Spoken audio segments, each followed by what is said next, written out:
ultimately she tries and fails on this first one, but there's a lot more to it. I mean, that's the basic structure of it, but there's a lot more going on. Ramsey, obviously, he's been doing a lot of stuff at DC. He's doing the current Catwoman and Swamp Thing. But this is a really interesting book. I think what's interesting is the flavor of the story, using a lot of Indian mythology and stuff like that. But what's interesting is how he's using that, but telling it really, really straightforward, simple story, but with some nice twists and turns. I mean, on the surface, the basic structure, the plot is pretty simple, but there's a lot of little nuances that he really puts in the script that really is what makes it. I really. Andre's artwork is just absolutely stunning here. This is a really gorgeous looking book. I mean, it's just absolutely just amazing, and in the color work, it really just adds to um his line work, and it's just it really just, like, I mean, you open up the book and you're just like, wow, and then you read the story and then you find out how well that the artwork fits that story, and that just, like I said, it just really, it's really impressive. I mean, I haven't read a debut issue like this in quite a while. It's got so many things going for it, and by the time you get to the end of the first issue, you're like, I have to wait a whole month, so it's really good. I highly recommend that. Next up, we have Jonna and the Unpossible Monsters #2, written by Chris Samnee and Laura Samnee, with artwork by Chris Samnee. It's a lot of Samnees there. I really enjoyed this first issue. I really enjoyed the first issue of this, and the second issue does a really great job. Basically, Jonah's sister's out looking for him because he's disappeared, and so she's kind of out in the world. There's monsters and all sorts of stuff. Now she does, it's not really a spoiler.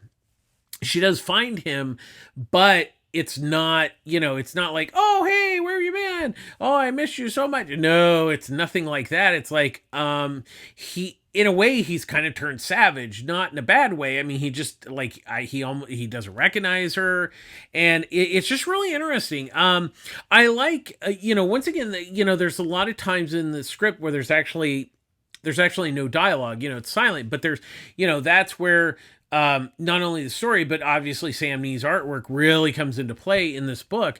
Is, in a lot of respects, the world, kind of the jungle and the monsters and stuff there, but the actual world is a character unto itself, and that's what makes it really fascinating. Is that there's so you can see the depth of everything, and that's where, I mean, obviously he's writing it and drawing it, but that's, kind of like what makes the comic so great, is that it's that marriage of comic and, the story and the artwork that really makes a wonderful comic. I mean, I'm a huge Sam Neill fan, and I really am enjoying, this book. It's a really great all ages book, but, I wouldn't say that it's necessarily made for kids, but kids can actually enjoy it. And it's really a wonderful book. I'm really enjoying it. I still highly recommend this book. Next up, we have Alien #2, written by Philip Kennedy Johnson, with artwork by Salvador Larroca. I like the first issue. It was good. The second issue is good, but, ultimately kind of the problem, it's kind of exactly what you think it's going to be. I mean, there's the father and, his estranged son, and, and he's been kind of somewhat kicked out of the military. And now we find out that his son is gone to the space station, apparently causing problems. And, they like, well, we're, you have to do this mission because otherwise we're going to, do bad things to you. And he's like, oh, okay, fine. It's just, and then of course, there's a girl, everybody's dead except for the girl. And then there's the aliens. And it just, it's not bad. I mean, but the problem is it's not really anything new. I mean, that admittedly, I'll be the first to admit a lot of the Dark Horse, miniseries had the same problem. When the script is decent, but it's exactly what you think it's going to be. There was nothing that really surprised me. Nothing that's like what makes this a different story than another Alien story. It feels, it's a very been there, done that. I will say the one really good thing that this book has got going for it is the artwork by LaRocca, that is really, really gorgeous. I mean, it's a great looking book, but in the end, it's if you're okay with just an average Alien story, then this is fine. But if you're hoping that it's something different, at this point, it's not. It's not bad. It's just that it's not really anything special. Next up, we have Nightwing number 79, written by Tom Taylor with artwork by Bruno Redondo. I really, really liked the first issue of this. And I not only have to say that not only is the second issue is good, I think it might even be better than the first issue. And that's not a bad thing. It's the fact that Taylor is just, the story is so interesting. And I think what makes it really interesting is that he's really, dealing with the character of Dick Grayson, which is really, I mean, that's a difference between like I'd say an average superhero book and a really good, but way above average superhero book, is it's about the characters. I mean, you need to really care. And I think not only that, but with the way he's using Barbara in the story and everything, it's really solid. And I think, the fact that he has inherited the millions, the millions from Alfred, it really adds like to his, the character of Dick. And it's really it's just really a damn good story. And I mean, it's interesting because of the character. I mean, yes, there's action sequences and stuff, but there's so much more that Taylor is doing with this story that's just, it's really amazing. And ultimately, you can have a good story, but you really got to have an artist that can bring it to life. And Redondo is really doing that here. They worked together on the previous Suicide Squad before the recent ones. And they did a bang up job, and Redondo is just really bringing the A game here. Not, because there's a lot of parts of the story that is just dialogue, and yet he makes it so interesting and just, you're just like riveted visually, and it's just two people talking. And that is not an easy thing to do. And that is what really is making this book good, is it's really solid. I mean, it's just good. It's a good read. And not only do you enjoy it while you're reading it, you're like, I want more, and that's a good sign of a really good book, is that you're actually, wow, I'm excited for the next issue to see what they do with it. So another really highly recommended book this week. Next up, we have Ultramega number 2, written and drawn by James Herron.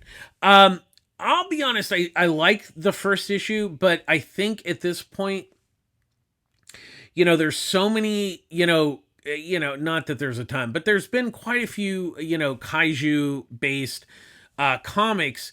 And the first issue was nice, it set it up, and then there was a giant battle.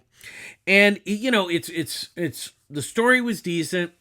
The art's really good, but it didn't really, it didn't really necessarily like, wow, this is really different. I mean, it didn't ultimately feel like it set itself apart too much, but the second issue really does, because the second issue actually doesn't, really have kaiju battles. You have, the outside world where, it's the post-apocalyptic, everything's destroyed, and people are trying to fend for themselves. And, there's fractions. There's kind of like the Ultramega, people that, kind of follow that. And then there's like the people who are like, whoa, kaijus, it's kind of good versus evil sort of thing. But you have this kid who's basically, fighting the one good kid and the bad, fighting the bad gang. And it's really interesting. And I was really, quite honestly, blown away with what he did in this second issue, because it's more than just kaijus and Ultraman and stuff like that. It's so much more. And there was so much depth to the story that it just, it really just was impressive. I really was shocked, because I just thought, oh well, he's going to do more of this in the next issue, but there's obviously a lot more to it than that. And of course, his artwork is just really, really nice. I mean, and once again, there is action and everything. There's definitely a lot going on. It's just, kind of different. And visually, it's like, obviously when you have the giant kaijus fighting the Ultramegas, you have that scope of the, giant battles. But now we're down, on street level, and that is kind of hard to make interesting visually, but yet Heron really does a good job on that. And you can just see, like, because there's a lot more subtlety to the characters in this second issue. So like I said, I like the first issue, but I really, really like this second issue. Next up, we have Catwoman number 30, written by Ram V, with artwork by Fernando Blanco. I did like the first issue, and Ram V has done a really nice job of continuing the story here. And it's kind of like a similar thing that a number of writers have done with Selena over the past few years, where it's kind of not really a superhero book. It's more of a kind of a espionage, kind of thief type story, and that's kind of the angle that he's using here. And it's good. It's good, solid. I wouldn't say that I was necessarily blown away by this, but I did enjoy the story. I really like Blanco's artwork. It has like kind of a gritty feel that really works, but also, like when she gets dressed up for the party towards the end of this issue, it's not that the art style's different, but he's able to, like, really bring that kind of like gorgeous movie star thing, yet but when you're out in like kind of the dilapidated buildings, you feel that. So that's what it really, he's really a good artist, because he's able to, like, do the art. It's still the same style, but make sure it has that feel for the particular scene. And that's actually a really, that's a good thing. Like I said, it's good. Is it great? No, but I'm enjoying it. So we'll give it a few more issues and see where maybe hang with this first storyline to kind of see. Next up, we have Stray Dogs number 3, written by Tony Fleece, with artwork by Trish Forstner. This is really interesting. I mean, obviously, yes, there's definitely the comparison in some respects to Beast of Burden, but this is more, kind of centered, where the dogs are just normal, but they've discovered that the current owner of the dogs has actually killed the previous owners, and the dogs have discovered, like, the newest dog has discovered what's, like, hey, I remember my master, this guy's weird. So they're starting, basically it's it's murder mystery with with dogs. And, but I mean, who the murderer is, but the interesting thing is, they're trying to, like, figure out what's going on, but they're also, trying not to tip off, the killer. So that's what's interesting. Fleece is, he's obviously known for My Little Pony, but he's really gotten a good story here. I think what's, I mean, obviously there's kind of the horror angle, but the way he's, developed all the, the characters of the dog and kind of the mystery, it's kind of a neat twist on, kind of a simple murder mystery, theme. Forstner, she does a really good job, because she,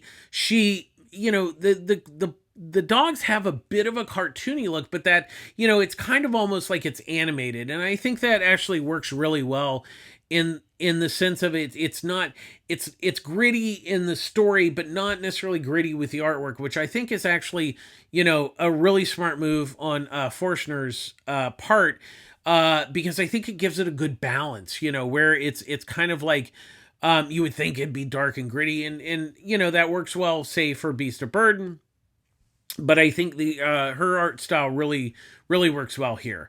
Next up, we have Justice League number 60, with the main story written by Brian Michael Bendis, with artwork by David Marquez, and there's a Justice League Dark backup. Excuse me, written by Ram V, with artwork by Zermanico. I Brian Bendis, like he can kind of run hot and cold for me. I was not a fan of his Legion. His Superman run, just, I think the part of the problem with that, it just kind of went too long. I kind of like what he's doing here, but it's kind of like not moving as quickly as I would like. And one of the things where he sometimes struggles is where they, people kind of stand around and talk. And the first issue actually didn't have that too bad. This issue, they kind of stand around and talk, which is not necessarily bad, but there's a point where I'm not saying I need to see, kind of, battles and stuff like that. But it does seem like, okay, that's nice, but I don't know that we need 5 pages of it. I think, it kind of comes off okay. Marquez's artwork's actually really nice. He does a nice job of drawing the book. I mean, it's solid artwork. But overall, it's not really blown out a lot of air up my skirt. It's okay. Admittedly, the Justice League Dark, Ram V, like the first issue was kind of, the first story was kind of okay. I have to admit the second one kind of, did a good job of building on that first story, and getting it going. Zermanico does a really nice job with the artwork. It has a really nice look. But I think the ultimate problem is, I actually enjoyed it a bit more than the Justice League story, and yet, it should be a nice compliment. You should enjoy it, but you should also enjoy the main story. So I don't know that that's a big plus for the book. The fact that, I think the backup's a bit better than the main story. So that's kind of where it's ended up. Next up, we have Orcs number 3, written and drawn by Christine Larson. Sadly, there's no squirrels in this. So Christine, I'm really disappointed. No, I'm just teasing, because I just loved how she did the squirrels in the first and second issue. But this issue, they've discovered the gold. But then they get captured by trolls, and and trolls are just, big, dumb, but they've never encountered orcs. So it's, I think what has really made this book charming is the way that Larson is able to capture the humor of all this. I mean, because in a lot of ways, let's be honest, you have like things like Lord of the Rings and stuff like that, she's obviously taking a lot of those elements, but she's having fun with it. And that's what makes this book so enjoyable, is that it doesn't entirely take itself seriously, but that's its charm, in that it's just having fun. And that's a big plus, and she really is able to capture all that, like both the serious and the, the goofy stuff. And when she does the artwork, it just all, like it shouldn't work, but it is. And this book is just a blast. I mean, it's just wild, and obviously she's having fun with it, and it really translates to the reader that she's having fun. So I'm still really enjoying it. It's a fun book, and it's a great, and once again, another really good all ages book. Next up, we have Superman Red and Blue number 2, with stories. Okay, so this issue has a story by Steven T. Siegel, with artwork by Duncan Raoul. Then we have Chuck Brown writing and Dennis Coleman on the artwork. Then we have Dan Pazian writing and drawing. Then we have Stephanie Phillips writing and Marley Zircone with the artwork. And finally, we have Jason Howard writing and drawing his story. These are fun. These are anthologies. Once again, it's like Batman Black and White. So they're short stories, and in this case, it's they use red, blue, and also black and white because that kind of comes with it. So they're limited. Has a limited color palette. So the first one. Is Steven Seagal's his story is really, really good. It basically has to do with Martha Kent, people talking about her son and it's just, it's really interesting how she she's talking about Clark, but yet she's also talking about Superman, and yet she's like he's my son. It doesn't make any difference if he's adopted. He's still my son, and that's what's important. The second story, excuse me, the Dennis Coleman is actually quite interesting, and I really don't want to say much about it because basically the crux of the story is would kind of be giving it away. So I don't really want to say too much about that, but I just say I did like that one. The Dan Parthian actually was really interesting because it has it's a story about the cyborg Superman from the Death of Superman storyline. That was really interesting. I think the one of the wildest ones was the excuse me it's is the Stephanie Phillips and Marley Zarcone, which is about a girl who meets Superman. She goes to show and tell to tell this story, and the kids don't believe her, and you kind of know where it's going. But it's probably the most charming story that I've charming Superman story I've read in quite a while. The final one by Jason Howard of Big Girls fame is really just a blast. I mean, it's a lot of fun, and visually it's just amazing. All of these, both the story and the art are really good. Now, once again, there's going to be some that are going to be a little bit better than others, but the really big key is, are they all enjoyable? And yes, in the second issue, they are all really enjoyable, and they also kind of don't follow, necessarily like, the generic, kind of Superman story, and that is actually really nice about these short stories. That they kind of get to do whatever they want, and that's what makes it charming. I like short stories, and if you like short stories and you're a Superman fan, it's well worth checking out. Next up, we have Specter and Specters number 3, written by Bowen McCurdy and Caitlin Musto, with artwork by Bowen McCurdy. So, once again, this is like, Ghost Chasers, Scooby-Doo kind of smashed together. So now we've gotten to the point where, they've, the one girl has been possessed. They're trying to figure out, to help her, but also kind of solve the mystery of the town. So they're in this house that is basically haunted, and they're finding clues of where to go and find things, but they get split up, and then the house is kind of playing tricks on them.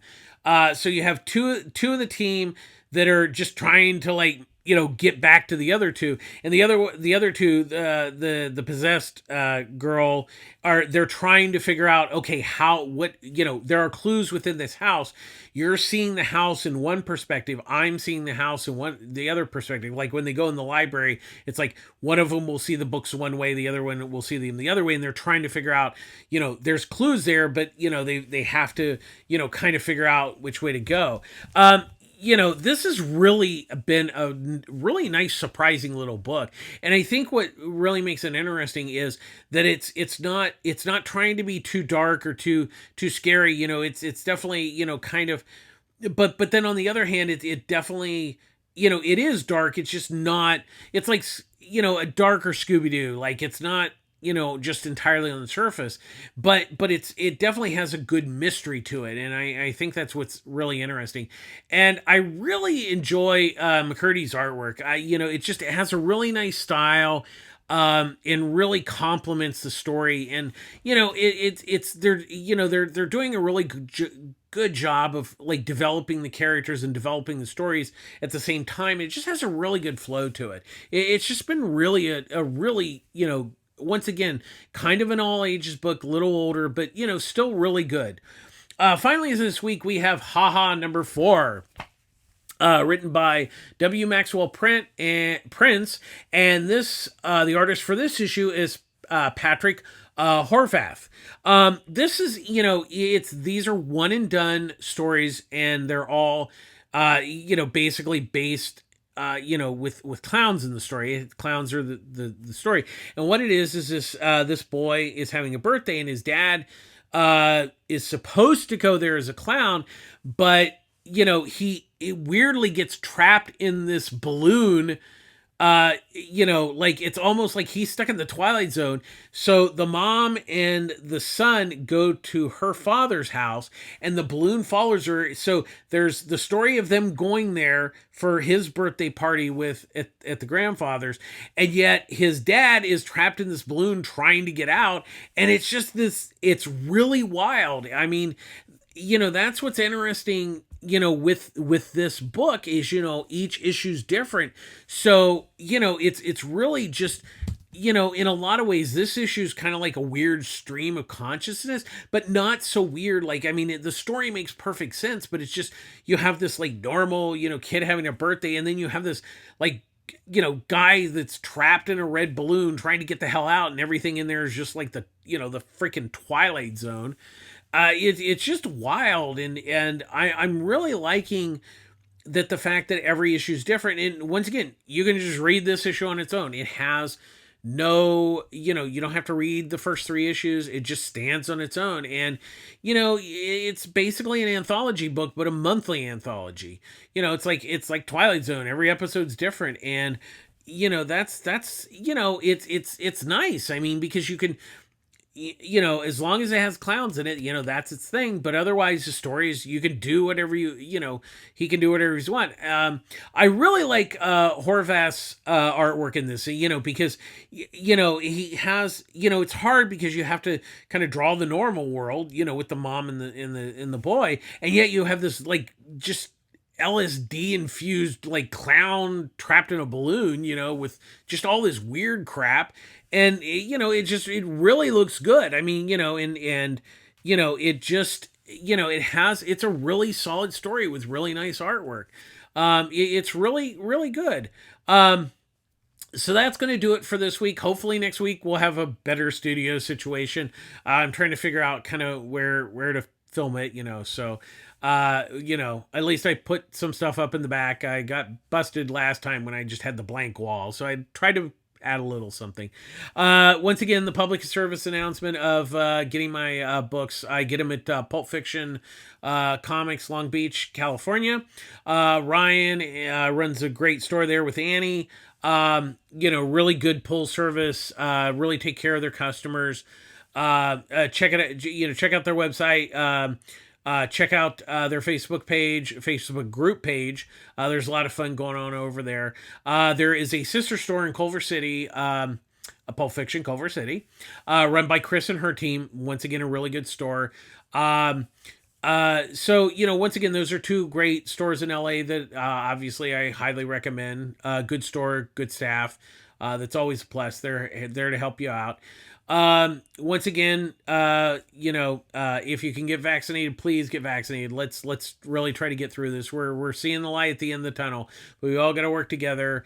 So continue to social distance and wear your mask even if you're vaccinated. I've been vaccinated, still wearing my mask all the time. Fortunately, we had better, more better news this week. Not so sad news. But once again, please be kind to each other. Kindness doesn't cost anything. be kind to each other. And just stay safe. So we're gonna wrap it up. It's kind of thankfully a bit of a shorter show this week. Also, you might want to check out the video for the two DC hardcovers that came out last week is up on YouTube, so you can check that out. I'll be putting it on the website soon too.